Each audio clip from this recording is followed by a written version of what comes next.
A gunshot split the dawn silence as Willa Grayson's wagon wheel splintered beneath her, sending her sprawling into the dusty Nevada trail. The year was 1878, and the unforgiving landscape outside Pioche showed no mercy to a woman traveling alone. She'd been warned about the Comstock Trail, but desperation had a way of making even the most perilous paths seem like reasonable options. Willa stood, dusting off her worn blue dress, assessing the damage with a practiced eye. The back wheel had completely given way, leaving her stranded 5 miles from town with supplies rapidly dwindling. The only fortune in her misfortune was that her medical supplies remained intact, the herbs and tinctures that were meant to be her new beginning in Pioche. "I reckon you've got yourself in quite a fix, madam." The voice came from behind her, deep and rough as desert sand. Willa turned to find a man astride a dappled gray stallion, his face shadowed by a wide-brimmed hat. His posture was rigid, one arm held stiffly against his side. Even from this distance, she could see the dark stain spreading across his shirt blood. "Seems I'm not the only one," she replied, nodding toward his wound. The man's eyes narrowed. "This ain't nothing. Your wagon, on the other hand." "I'm a healer," Willa said, stepping forward. "Let me take a look at that wound." The cowboy backed his horse away, grimacing with the movement. "Don't need help, especially from some woman stranded on the trail. You're bleeding through your shirt, sir. That's not nothing." "Name's Blake Rayburn," he said after a moment. "And I don't take charity." Willa crossed her arms. "It's not charity if you help me fix my wagon in return." Blake considered her for a long moment, his jaw working beneath his stubbled face. Finally, he dismounted with a pained grunt. "Got supplies in my saddlebag that might help with that wheel," he conceded. "But I'm not staying long enough for you to fuss over me." Willa smiled. "We'll see about that, Mr. Rayburn." 3 hours later, with the wagon temporarily repaired and Blake's stallion hitched alongside her mare, they continued toward Pioche. The cowboy had reluctantly allowed her to clean and dress his wound. A nasty gash from what he claimed was a disagreement with another rider, but his demeanor remained as prickly as the desert cacti surrounding them.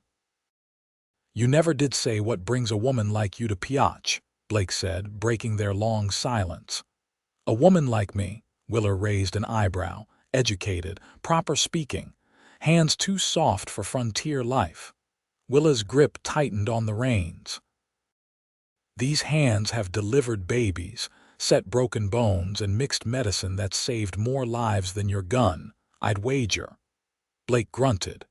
"Still doesn't explain Pioche. It's a mining town. Hard men doing hard work. Not much call for healing there beyond whiskey and laudanum." "My father was a doctor in Boston," Willa explained. "After he died, I found his journals about plants that grow only in this region, plants with healing properties unknown back east." "So you came all this way for weeds?" Blake asked incredulously. "I came all this way because no respectable hospital in Boston would hire a female physician, Mr. Rayburn, despite my training. Here, people care more about results than propriety." As the wagon crested a hill, the sprawl of Pioche came into view, a collection of wooden structures clinging to the sides of a canyon, dominated by the towering headframes of silver mines. Smoke rose from smelters, and even from this distance, Willa could hear the constant clanging of metal on stone. "Welcome to civilization," Blake said dryly. Pioche had earned its reputation as one of the roughest towns in the West. In its first few years, over 60 men had died by violence before anyone had perished from natural causes. The town cemetery, Boot Hill, stood as testament to the frontier justice that still governed much of life here. "Where should I drop you?" Willa asked as they approached the town limits. "Blacksmith's Forge. Got business there," Blake replied curtly. The main street was crowded with miners, merchants, and the occasional painted lady peering from upper windows.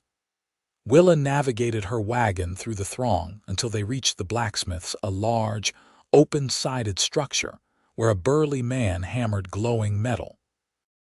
Blake climbed down with difficulty, his wound clearly paining him. "You should rest," Willa advised. "That cut could fester without proper care." The cowboy growled. "Don't touch me," pulling away as she reached toward him. She said, "Then you'll miss the one thing that heals you." Their eyes locked, and something passed between them, recognition, perhaps, that they were both stubborn souls fighting different battles. "I've got no time for healing," Blake finally said. "Got men looking for me, and they won't wait for wounds to mend." Before Willa could respond, the blacksmith called out, "Rayburn, about time. Your brother's been asking after you." Blake tensed visibly. "Warren's here, came in yesterday. Said to tell you he'd be at Holloway's saloon." Blake turned to Willa, his expression unreadable. "This is where we part ways, Miss Grayson. Appreciate the doctoring, but some things can't be fixed with herbs and bandages." "All things can heal with time and proper care, Mr. Rayburn," she replied. "Even stubborn cowboys." He touched the brim of his hat, a ghost of a smile crossing his face before he turned away, disappearing into the crowd. Willa had rented a small room above the general store, where the owner, Mrs. Sullivan, had agreed to let her set up a modest practice in the back room. By evening, she had arranged her medicines and implements, ready to begin her new life in Pioche. "You're the doctor, lady." A young boy, no more than 10, peered through her doorway. "I am," Willa confirmed, kneeling to his level. "Do you need help?" The boy shook his head. "Not me. It's the man who brung you to town. He's hurt real bad now." Willa's heart quickened. "Blake Rayburn. Where is he?" "Down by Miller's stable. My pa's the stable master, said to fetch you quick like." Grabbing her medical bag, Willa followed the boy through the darkening streets to the livery at the edge of town. Inside the hay-scented building, she found Blake propped against a stall door, his shirt now soaked with blood, his face ashen. "I told you not to move around," she scolded, dropping to his side and opening her bag. "Didn't have much choice," he muttered through clenched teeth. "Ambush. 3 men. Your brother's men?" she asked, cutting away his shirt to reveal not only the original wound, now reopened, but also a fresh bullet graze across his ribs. Blake's laugh was bitter. "Warren's not the problem. He's the one they want dead." Working quickly, Willa cleaned both wounds. "You're going to need stitches." An explanation would be helpful. As she threaded her needle, Blake spoke haltingly. "Warren and I, we rode with Mason's gang for a while after the war. Robbed stage coaches, mostly. Nothing violent until Mason changed." Willa pushed the needle through his skin, impressed when he barely flinched. "Changed how?" "Started killing. Unnecessarily. Warren wanted out, so we left. Mason put a bounty on both our heads, claiming we stole his share." "Did you?" Blake met her eyes directly. "No, we just wanted clean lives."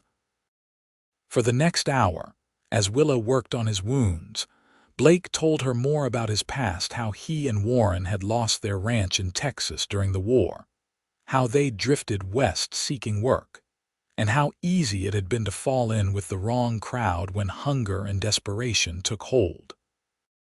"Warren's got a wife now," Blake said softly. "Baby on the way. He came to warn me that Mason's riders were closing in." "And you got yourself shot playing hero," Willa observed, tying off the final stitch. "Better me than him. His family needs him." "And who needs you, Mr. Rayburn?" she asked, packing her supplies. The question hung in the air between them. "No one," he finally answered. "That's the point." The stable master approached, hat in hand. "Miss, he can't stay here. Those men who shot him were asking around town if they find him here." "He'll come with me," Willa decided. "I have a small room behind my practice, No one will think to look for him there. Blake struggled to his feet. I won't put you in danger. You're in no condition to argue, she replied firmly. Besides, I've just spent considerable effort patching you up. I'd hate to waste all that thread. With the stable master's help, they moved Blake to Willa's back room, taking a circuitous route through alleyways to avoid being seen. By the time they settled him on her narrow cot, his wounds had begun bleeding again, and fever brightened his eyes. I need to find Warren, he insisted weakly. Warn him. You need to rest, Willa countered, pressing a cool cloth to his forehead. I'll find your brother. The following morning, Willa made her way to Holloway's saloon. The early hour meant few patrons, making it easier to approach the barkeeper without attracting attention. I'm looking for Warren Rayburn, she said quietly. The barkeeper eyed her suspiciously. Don't know any Rayburn. I'm a friend of his brother Blake. It's urgent. A man at the far end of the bar stood suddenly. Tall and broad-shouldered like Blake, but with lighter hair and eyes, he approached cautiously. Blake sent you, he asked. Willa nodded. He's wounded. Hiding. He said you're in danger. Warren's expression darkened. Where is he? Safe for now. But there are men looking for both of you. Mason's riders, Warren confirmed. 3 of them arrived yesterday. I've been trying to stay out of sight. Blake needs time to heal, Willa explained. And you need to leave town. Is there somewhere your wife would be safe? Warren nodded slowly. Got friends in Carson City. She's already there, thank God. Then you need to join her, Willa insisted. Blake can follow when he's well enough. Mason won't stop looking, Warren said grimly. Not until he finds us both. Then perhaps it's time someone found him first, Willa suggested, an idea forming in her mind. Over the next 3 days, as Blake's fever raged and broke, Willa split her time between tending to him and her growing practice. Word had spread quickly that a healer had come to Pioche, and miners with injuries, mothers with sick children, and even a few of the working girls from the saloons sought her services. Warren had reluctantly left town after visiting his brother, promising to send word when he reached Carson City. Blake's recovery was slow but steady, his stubborn nature both hindrance and help to his healing. You should have let me die, he said on the 4th morning, watching as Willa changed his bandages. Is that the thanks I get for saving your life? She asked lightly. You don't understand. Mason won't stop. Anyone who helps me becomes a target. Willa sat back on her heels.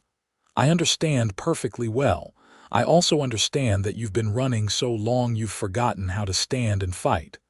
Blake's eyes flashed with anger. You know nothing about fighting, don't I? I fought my way through medical school where women weren't welcome. I fought for respect in hospitals where nurses were told to ignore my orders. I fought my way across half the country alone because I refused to accept the limitations others placed on me. She leaned closer. So don't tell me I don't understand fighting, Blake Rayburn. I just choose different weapons. A slow smile spread across his face, the first real smile she'd seen from him. Point taken, Doc.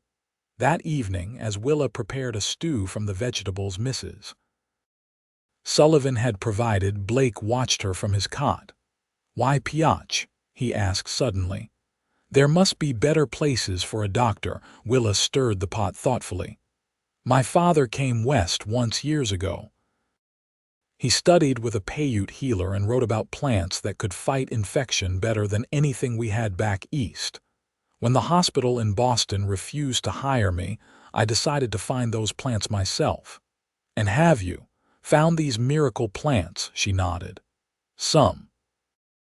The poultice on your wound contains 1 desert sage mixed with honey. The Paiute have used it for generations.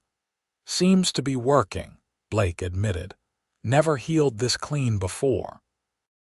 That's because most doctors are too stubborn to learn from those they consider beneath them, Willa said, bringing him a bowl of stew.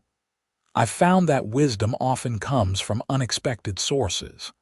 As they ate, Blake studied her with new appreciation. You're not what I expected, Willa Grayson. And what did you expect? Some delicate eastern flower that would wilt in the first Nevada sun. Willa laughed. I may have been born in Boston, but my mother was from frontier stock. She taught me to shoot, ride, and survive long before father taught me medicine. A comfortable silence fell between them as they finished their meal. Later, as Willa prepared to retire to the small pallet she'd made for herself beside the stove, Blake cleared his throat. Thank you, he said quietly. Not just for the doctoring, for not judging. Everyone deserves a second chance, she replied. Even stubborn cowboys with dangerous pasts. The next morning brought an unexpected visitor. Willa was checking Blake's stitches when a sharp knock came at the back door. Stay quiet, she whispered, hiding Blake's gun beneath a folded blanket within his reach before answering the door. A tall, lean man with a silver star pinned to his vest stood outside. Miss Grayson, I'm Sheriff Ellis. Mind if I come in? Willa hesitated only briefly before stepping aside. Of course, Sheriff. What can I help you with? The sheriff entered, his eyes immediately finding Blake on the cot. Mr. Rayburn, heard you might be in town. Blake's hand inched toward the hidden gun. Sheriff. You two acquainted? Willa asked, positioning herself between them. Sheriff Ellis nodded. We've crossed paths. I was U.S. Marshal in Arizona Territory when Mr. Rayburn here rode with Mason's outfit. That was a long time ago, Blake said tensely. Indeed it was, the sheriff agreed. Long enough for statutes to expire on those stagecoach robberies. Not long enough for murder, though. I never killed anyone, Blake stated firmly. I know that, Ellis replied, surprising them both. That's why I'm here. 3 men rode into my town asking questions about you and your brother, men with reputations that make me nervous.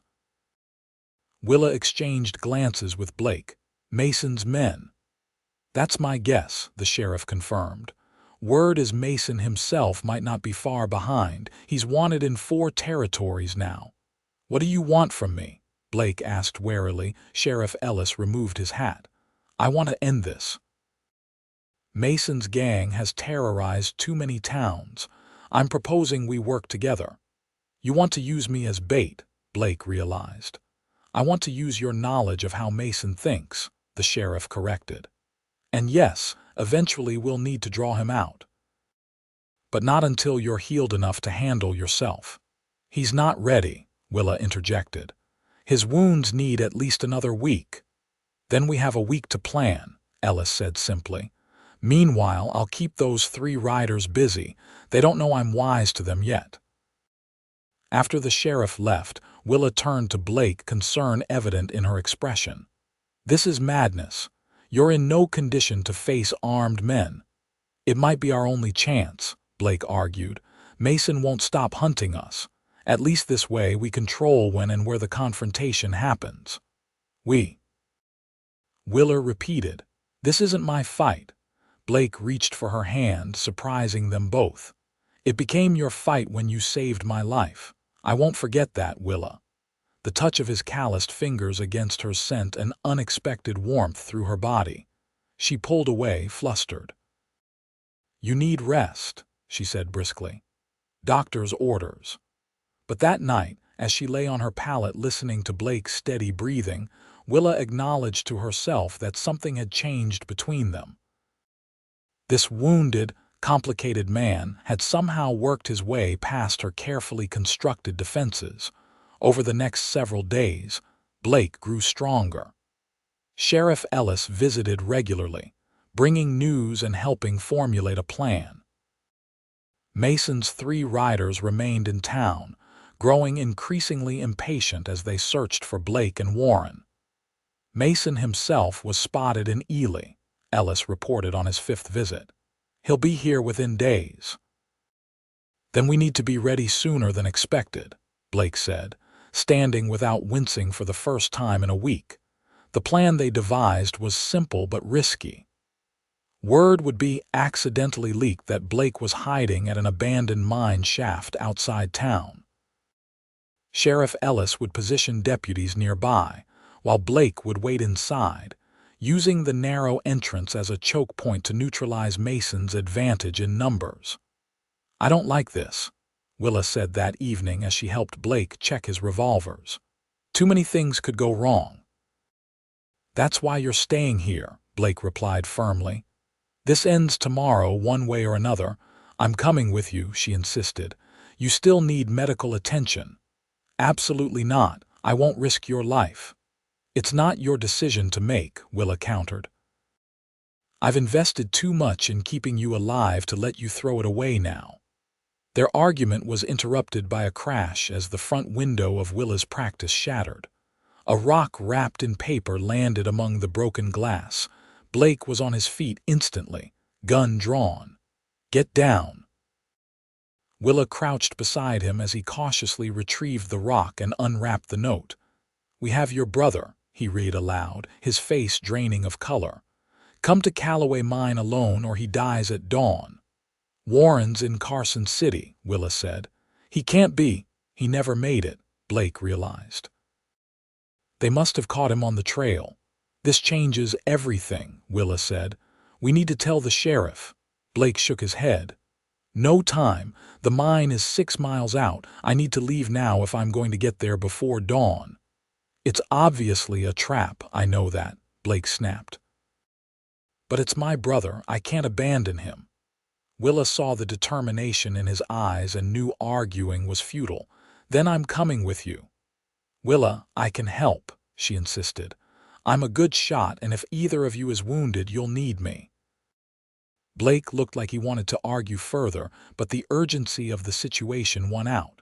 "Fine, but you stay hidden until it's over." They slipped out of town on horseback under cover of darkness. The Callaway Mine had been abandoned years earlier after a collapse killed several miners. Locals considered it haunted, which made it an ideal place for an ambush, isolated and avoided by most travelers. They approached the mine cautiously, tethering their horses a quarter-mile away and continuing on foot. The moonlight cast long shadows across the rocky landscape as they crept toward the mine entrance. "I don't see anyone," Willa whispered. "They'll be inside," Blake replied softly, "using Warren as shield." He turned to her, his expression grave in the dim light. "Stay here. If I'm not out in 15 minutes, ride for the sheriff." "Blake." Willa reached for his hand, suddenly afraid this would be the last time she saw him. "Be careful." To her surprise, he pulled her close, his lips finding hers in a brief, fierce kiss. "Just in case," he murmured against her mouth before pulling away. Stunned, Willa watched him disappear into the darkened mine entrance, her heart pounding with emotions she hadn't expected to feel. Minutes passed with excruciating slowness. Willa strained to hear any sound from within the mine, her hand resting on the revolver Blake had insisted she carry. When the first gunshot echoed from the entrance, she nearly jumped out of her skin. 2 more shots followed in quick succession. Then silence. Willa counted to 30, her resolve crumbling with each second. She couldn't just wait here while Blake potentially bled to death inside. Decision made, she crept toward the mine entrance. The tunnel was pitch black beyond the first few feet. Willa paused, letting her eyes adjust as she listened intently. A groan from deeper inside spurred her forward. "Blake," she called softly. "Willa, get out." His voice came from ahead, strained but alive. "It's not clear." Before she could retreat, rough hands grabbed her from behind. A man's voice hissed in her ear. "Move and you're dead, lady." She was shoved forward into a larger chamber where a lantern illuminated a grim scene. Warren Rayburn was tied to a support beam, his face bloodied but conscious. Blake stood with his back to the wall, one hand pressed to his side where fresh blood stained his shirt. 2 bodies lay motionless on the ground, A third man, older, with a face like weathered leather and cold eyes, held a gun on Blake. "Mason," Willa breathed. "Well now," Mason drawled, glancing at Willa. "Seems like you've made a friend, Rayburn. Pretty one, too." "Let her go," Blake demanded. "She's got nothing to do with this." Mason laughed. "She does now." He nodded to the man holding Willa. "Tie her up with the brother." As Willa was bound beside Warren, Mason circled Blake like a predator. "You know, I almost admire you two. Not many men have the guts to cross me and live this long." "It was never about guts," Blake replied, his eyes flicking briefly to Willa. "We just got tired of the killing." "Well, there's going to be more today," Mason said coldly. 3 more to be exact, but first you're going to tell me where my money is." Warren spoke up, his voice raspy. "There is no money, Mason. We never took anything from you." "Liar," Mason backhanded Warren across the face. 40,000 in gold from that last stage. Disappeared the same night you two did." Willa watched Blake's face, saw the moment when understanding dawned. "Harker," Blake said suddenly. "It was Harker, wasn't it? Your right-hand man." Mason stilled. "What about him?" "He approached us about splitting off, forming our own gang," Blake explained. "When we refused, he must have taken the gold himself and let you think it was us." Doubt flickered across Mason's face. "Harker's been with me for 10 years. "Where is he now?" Blake pressed. "Still by your side?" Mason's hesitation told the story. "Harker died last winter. Pneumonia." "Convenient," Blake remarked.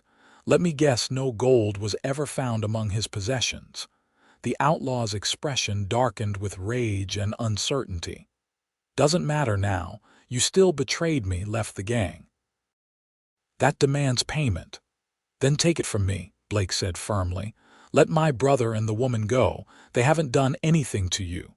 Mason seemed to consider this for a moment. Then, without warning, he raised his gun toward Warren. "No." Blake lunged forward as the shot rang out. But it wasn't Warren who fell. Mason's remaining henchman collapsed, a bullet hole in his chest. Sheriff Ellis stood in the tunnel entrance, revolver smoking. Mason whirled, firing wildly at the sheriff.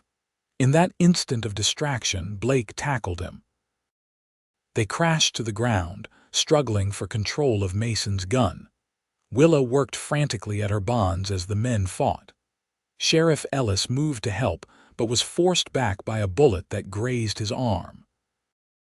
With a surge of strength born of desperation, Blake finally wrenched the gun from Mason's grip and scrambled away, training the weapon on the outlaw. "It's over, Mason," he panted, blood seeping through his reopened wound. Mason sneered, reaching for a knife in his boot. "It's never over." The outlaw lunged just as Blake fired. Mason fell back, clutching his chest, his eyes wide with surprise. "You actually did it," he gasped. "You actually shot me." "I didn't want to," Blake said quietly, watching as the light faded from Mason's eyes. In the aftermath, Sheriff Ellis helped free Willa and Warren while Blake sank to the ground, the adrenaline wearing off and pain taking hold. "Blake," Willa rushed to his side, examining his wound. "You've torn your stitches again." "Worth it," he murmured, his eyes never leaving her face. "You're safe, that's what matters." Warren knelt beside his brother. "You came for me, after everything." "You're my brother," Blake said simply. "That's what matters too." Sheriff Ellis helped them all back to town, where Blake's wounds were once again treated by Willa's capable hands. This time, however, there was a tenderness in her touch that hadn't been there before. "You could have died," she scolded gently as she finished the fresh stitches. "But I didn't," Blake replied, catching her hand. "Thanks to you. I barely did anything." "The sheriff, you saved me long before the sheriff arrived," Blake interrupted. "When you found me that first day, I was ready to die, thought I deserved to. And now," Willa asked softly, Blake's eyes met hers. "Now I'm thinking I might have something to live for." 2 weeks later, with Mason's gang disbanded and the bounties on the Rayburn brothers officially cleared, Warren prepared to leave for Carson City to reunite with his wife. "You could come with me," he offered Blake as they stood outside the livery. "Start fresh." Blake shook his head, his gaze drifting toward Willa's practice down the street. "I think I might stay in Pioche a while longer. Got some healing still to do." Warren grinned knowingly. "The kind that only she can provide." Something like that. After his brother departed, Blake made his way to Willa's practice. He found her grinding herbs with a mortar and pestle, her brow furrowed in concentration. "Those miracle plants again?" he asked from the doorway. She looked up, a smile lighting her face. "Blake, I thought you'd be seeing Warren off. Already done." He stepped inside, suddenly nervous. "I wanted to talk to you about something." Willa set aside her work, wiping her hands on her apron. "What is it?" "I've been offered a job. Sheriff Ellis wants a deputy." "That's wonderful," she said, though he noted a flicker of disappointment in her eyes. "When do you leave?" "Leave? The job's here in Pioche." Hope replaced disappointment. "You're staying?" Blake moved closer. "If that's all right with you. I thought maybe you could use some help gathering those plants you're always talking about. The ones in the hills." "Are you offering to be my plant-gathering assistant, Mr. Rayburn?" Willa asked, amusement dancing in her eyes, among other things. He took her hands in his. "I'm not good with fancy words, Willa, but these past weeks, you've shown me there might be more to life than just surviving. That maybe I deserve something good." Willa's eyes softened. "Everyone deserves something good, Blake." "You're my something good," he said simply. "And if you'll have me, I'd like to stay by your side. See where this thing between us leads." Instead of answering with words, Willa rose on tiptoes and pressed her lips to his. This kiss was different from their desperate embrace at the mine, slower, deeper, full of promise. When they finally parted, Blake rested his forehead against hers. "I'll take that as a yes." "It's a yes," she confirmed, smiling. "But on one condition." "Name it." "No more growling, don't touch me when I'm trying to heal you." Blake laughed, pulling her closer. "I think I've learned my lesson. Your touch is the only thing that heals me now." 1 year later, wildflowers carpeted the hills outside Pioche as Willa and Blake exchanged vows beneath a clear Nevada sky. Warren and his wife stood witness, their infant son gurgling happily in his mother's arms. Sheriff Ellis, now elected mayor, officiated the ceremony with gruff affection. The town had turned out enforced miners, shopkeepers, and even a few reformed saloon girls who had become loyal patients of Doc Grayson. Willa's practice had flourished, her combination of Eastern medicine and frontier remedies earning respect throughout Nevada. Blake had proven himself an exemplary deputy, his past as an outlaw giving him insight that helped keep Pioche's wilder elements in check. Together, they had built something neither thought possible when they'd met on that dusty trail, a life filled with purpose, community, and love. As Blake slipped a simple gold band onto Willa's finger, he whispered words meant only for her. "Thank you for healing me in every way that matters." Willa smiled up at the man who had once growled at her touch and now couldn't bear to be without it. "Some wounds need time," she murmured back. "I'm glad you gave us that time." Their kiss sealed more than just their marriage vows. It was a promise that whatever wounds the future might bring, they would face them together, the healer and the healed, partners in all things until the end of their days.